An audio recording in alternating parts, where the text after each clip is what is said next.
There are places in every old house that nobody talks about. The attic, that dusty, forgotten space above the ceiling where families stash the things they don't want to look at anymore. Old furniture, broken clocks, and sometimes dolls. Not just any dolls. Dolls with cracked porcelain faces and glass eyes that never quite point in the right direction. Dolls that look like they've been waiting, patient as stone, patient as death. I've spent years collecting stories from people who've had encounters they can't explain, experiences rooted in those dark, creaking spaces above their heads. And tonight, I'm sharing 3 of the most chilling I've ever come across.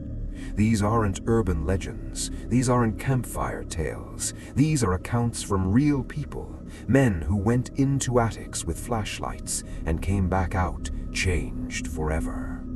Lock your doors, turn off your lights, and whatever you do, don't look up. My name is Daniel. I'm 34 years old. I'm a contractor. I've worked on dozens of houses, old ones, new ones, houses that should have been torn down decades ago. I've seen rot and ruin and things that would make most people walk off the job without looking back. But I never believed in anything supernatural. Not until the Whitmore house. It was October, the kind of October where the air smells like dead leaves and the light goes golden and wrong by 4 in the afternoon. My crew and I had been hired to renovate a Victorian-era home in upstate New York, the Whitmore estate, built in 1887. The family that owned it had moved out 3 years prior and left everything as it was. Nobody had been inside since. The first thing I noticed when we opened the front door was the smell. Not mold, not rot, something sweeter, something floral, like old perfume, like the memory of a woman. We spent the first week on the lower floors. The house was in rough shape, but structurally sound. Then, on the 8th day, my foreman, Marcus, told me we'd need to inspect the attic for water damage before we could proceed. I went up alone. I always do. I'm the one in charge. I like to see things first. The attic stairs were behind a door in the master bedroom, painted shut with about 40 years of white paint. I had to pry it open with a crowbar. The smell hit me immediately, stronger now, roses and something underneath it, something darker that I didn't want to name. The attic was enormous, high-ceilinged with bare wooden beams and a floor covered in brown paper and old newspapers. A single window at the far end let in the afternoon light, and in that light I could see the shapes of furniture covered in white sheets. And then I saw her. She was sitting in a rocking chair in the corner. Not a real woman, a doll, but the most disturbing doll I had ever seen in my life. She was dressed in a white gown, and wedding gown, I realized, ivory silk, yellowed with age. Her face was porcelain, beautifully painted, with rosebud lips slightly parted as if she were about to speak. Her eyes were glass, pale, pale blue, almost white, and they were looking directly at me. I told myself it was the angle, the light. I moved to the left. Her eyes didn't follow me. Of course they didn't. She was a doll. But the feeling that she was watching me didn't go away. I took photos of the attic for documentation. I measured the space. I noted the water damage near the northeast corner. I did everything I was supposed to do. Professional, methodical. I did not look at the doll again. But I thought about her all night. The next morning, I went back up. I'm not sure why. I told myself it was to remeasure something, but that was a lie. I went back because she was in my head. She had moved. Not dramatically, not across the room, just a few inches. The rocking chair was in the same place, but it was now angled slightly differently, and her hands, which I was certain had been resting in her lap, were now gripping the arms of the chair, like she was bracing herself. I called Marcus up. He looked at the doll for a long moment and said he didn't remember her hands being that way either. We both stood there in silence. Neither of us wanted to be the one to say it. I should have thrown the doll away that day, or at least moved her out of the house. Instead, I made a decision I still regret. I left her alone. 3 nights later, I woke up at 2 a.m. in my rental cabin nearby. Something had pulled me out of sleep, some sound, some instinct. I lay in the dark and listened, and from somewhere outside, I could hear a child humming, soft and sweet and very close. There were no children anywhere near that property. I got up, looked out the window. The night was clear, the yard silver with moonlight. Nothing moved. But when I looked toward the road that led to the Whitmore estate, I saw a light, flickering like a candle in an upper-story window. In the attic window. We hadn't been in the house in 2 days. The power wasn't connected. I didn't sleep for the rest of that night. The following morning, I went to the house early. My hands were sweating before I even opened the front door. I forced myself up the attic stairs. The rocking chair was empty. The doll was gone. I searched the entire attic. I searched the whole house, room by room, every closet, every cabinet. She was nowhere. She has never turned up since. I finished the renovation. I never told the new owners about the doll. I think about that sometimes, whether I should have warned them, whether she was still there, somewhere in the walls, waiting to be found again. I don't do attics anymore. Haven't in 2 years. My crew thinks it's a quirk. They don't know what I saw, and I don't plan to tell them. Some things are better left in the dark. My name is Marcus. I'm a high school history teacher in rural Georgia, and I want to say up front, I am not someone who scares easily. I study the past for a living. I deal in facts, in evidence, in documented record.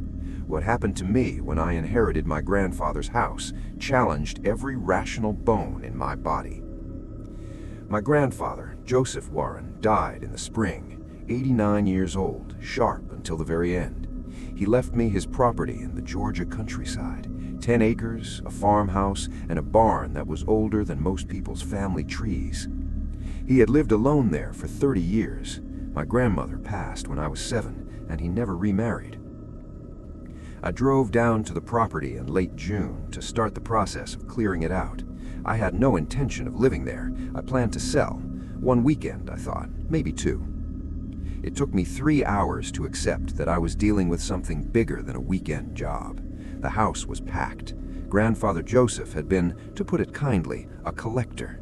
Every room was floor to ceiling with boxes, antiques, old books, furniture stacked on furniture, a lifetime compressed into 4 walls.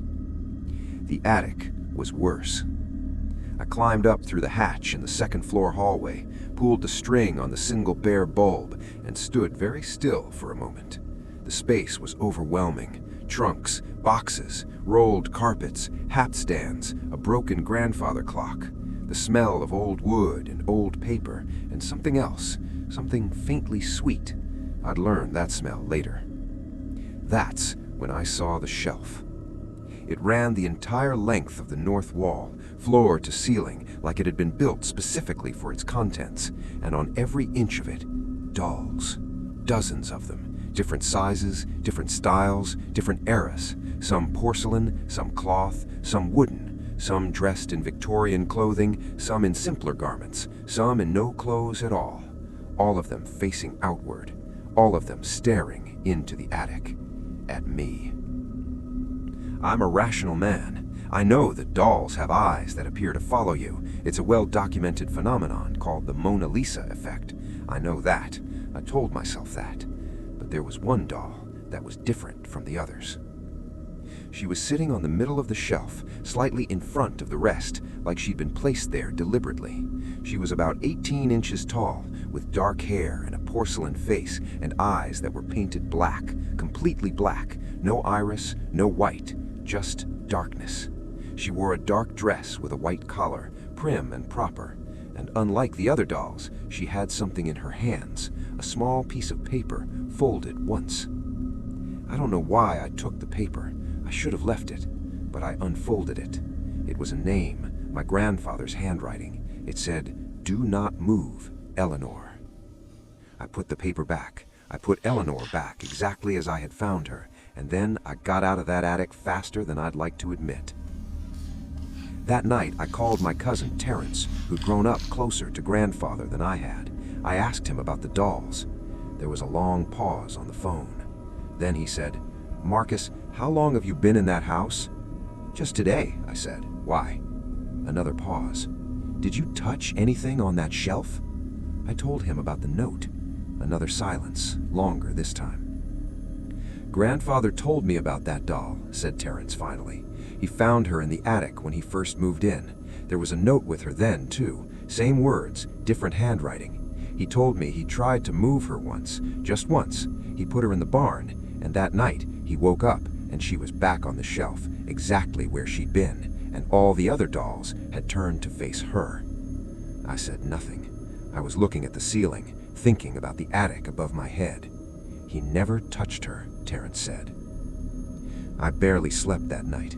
What sleep I got was full of dreams, formless, dark, the feeling of being watched from a great height, watched and assessed, like a test I was already failing. In the morning, I made coffee and sat at the kitchen table and tried to think clearly. Then I heard it, creaking from above, slow, rhythmic, like a rocking chair. I looked up at the ceiling. It stopped, then started again, then stopped. I did not go upstairs. I sat at that kitchen table for 2 hours. When the creaking didn't come back, I drove to the nearest town, found a diner, and ate the best breakfast of my life because I was still alive and had a body that needed fuel. When I came back, I went straight to the attic. Eleanor was where I had left her. The note was in her hands, but there was something new. The other dolls on the shelf, all of them, had rotated, almost imperceptibly, but they were no longer facing outward. They were facing Eleanor. I spent a total of 4 days in that house. I packed up everything I needed and left everything I didn't. The real estate agent I hired was confused by my one condition. The shelf in the attic must stay. All of its contents must stay. The house sells as is. It sold in 2 months to a young family from Atlanta. I almost called them. I still think about calling them. But what would I say? Don't go in the attic? Don't touch the dolls? Don't touch Eleanor? I have grandfather's journals now. In the last entry, written a week before he died, I found one line that I've thought about every day since. In his neat, careful handwriting, he wrote, "She watches so that you don't have to." I still don't know what that means. I don't want to. My name is Ryan. I'm 26. I live in Portland now, but I grew up in a small town in western Massachusetts. This happened 3 years ago when my family sold the house I'd grown up in. My parents had lived in that house for almost 30 years, raised me and my sister there, hosted every Thanksgiving and Christmas and birthday I can remember. When they decided to downsize, it fell to me to clean out the attic because I was the only one who didn't have back problems. It was August, hot as sin. The attic had no insulation worth speaking of, so by noon it was like being inside an oven. I had water, a flashlight, and a box of garbage bags, and I was ready to spend a miserable afternoon sorting through 3 decades of holiday decorations and forgotten hobbies. I had been up there about 40 minutes when I found the trunk. It was a wooden shipping trunk, old, much older than anything else up there. Dark wood, iron fixtures, with a latch that had been padlocked. The padlock was old and rusted, and I got it open with a screwdriver and some brute force. Inside, wrapped in brown paper, tied with string, a collection of things. A child's drawings, crayon on yellowed paper. A school photo of a boy, maybe 8 years old, with a gap-toothed smile and dark eyes. A small Bible with the name Thomas carved into the cover. And at the very bottom, wrapped separately, a doll. The doll was a boy, about 10 inches tall, made of some kind of composition material, with painted brown hair and eyes, and a small painted smile. He wore small trousers and a little button-up shirt, white with tiny blue stripes. He looked handmade, not a factory doll, made by someone who loved the person they were making him for. He was looking up at me. I set the trunk aside. I figured it must have been left by a previous owner. Our family had moved in during the early 90s, and the house dated back to the 40s. I thought I'd mention it to my mom, maybe research the family who'd lived there before. But that night, in my old bedroom, I couldn't sleep. It was the heat, I told myself, just the heat. At some point past midnight, I heard footsteps, small footsteps, from the attic directly above my head, quick and light, like a child running. 4 steps, then nothing, then 4 steps again, then nothing. I lay completely still. Then I heard the voice, just one word, whispered or maybe just breathed through the ceiling. Hello? I turned on every light in the room. I sat on the edge of the bed with my phone in my hand for a full hour. The house was silent. In the morning, I climbed back into the attic. The trunk was where I had left it, lid closed. I opened it. The doll was sitting upright. I had wrapped him back in the paper and laid him flat. Now he was sitting up, arms at his sides, looking toward the attic hatch, looking toward where I had come from, looking toward my room. I took the trunk to my parents. My mother looked at the school photo for a long time. Then she said quietly, "There used to be a little boy who lived here, Thomas Aldrich. He died in this house in the 50s. He was 8 years old. I found out when we moved in. I never told you kids." "How did he die?" I asked. She shook her head. She didn't know. I did something then that I'm not sure was wise. I went back up to the attic, sat cross-legged on the floor, and I opened the trunk. I took out the doll and held it and said as clearly as I could, "I see you, Thomas. I hope you're okay." The temperature in the attic dropped.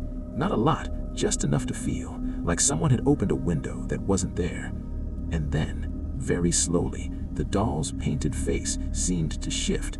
Not dramatically, not in a way I could have photographed, but the corners of his painted mouth, I would swear to you today, I would swear on everything I love, they turned upward just a fraction, just enough. I contacted a local historical society and found out about the Aldrich family. Thomas James Aldrich, 1946 to 1955. He had been sick, apparently, a long illness. He had spent his last years mostly at home. I found an old photograph on the Historical Society's website. A boy with dark eyes and a gap-toothed smile. Same boy as in the trunk in the photo. I had Thomas's things properly preserved and donated to the Historical Society, with his story, all of it, except the doll. I kept the doll. He lives on a shelf in my apartment in Portland, facing the window. I talk to him sometimes. I know how that sounds. But I'll tell you this, in the 3 years since I brought him home, I've never felt alone in my apartment, and somehow, impossibly, I find that comforting. Make of that what you will. 3 attics, 3 dolls, 3 men who went looking for old junk and found something they couldn't explain. Maybe there's an answer to all of it. Maybe every creak and shadow has a logical explanation if you look hard enough. But the men who told me these stories, Daniel, Marcus, Ryan, none of them are looking for explanations anymore. They've moved on, or they've moved forward at least. But none of them have forgotten. And I wonder, if you have an attic, when was the last time you went up there? When was the last time you really looked at everything that was waiting in the dark above your head? Because sometimes the things we store away have been waiting for us to come back. I'm not saying don't go up. I'm just saying when you do, pay attention to what's looking back. Good night.